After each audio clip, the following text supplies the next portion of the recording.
Lepaskan semua harta untuk Rohimah, Kiwil angkat kaki dari rumah pasca cerai. 22 tahun menikah, Rohimah tak sudi lagi merasakan dipoligami Kiwil. Pasca Kiwil dan Rohimah akhirnya memutuskan untuk bercerai. Sidang perceraian keduanya pun sudah dilakukan dan mereka telah sepakat untuk berpisah. Kali ini, Kiwil memutuskan pergi dari rumah setelah pernikahannya telah resmi berakhir secara agama dengan Rohimah. Pada sidang yang dijalani di Pengadilan Agama Jakarta Selatan, Rabu 10 Februari 2021, Rohimah tak membahas mengenai harta gonogini dengan Kiwil.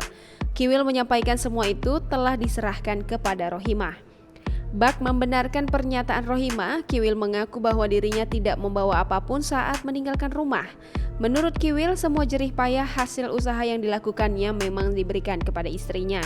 Meski kini harus angkat kaki dari rumah Rohimah, Kiwil tidak takut akan nasibnya untuk mencari tempat berlindung. Kiwil mengatakan bahwa ia akan kembali mencari uang dan bisa berlindung di tempat lain.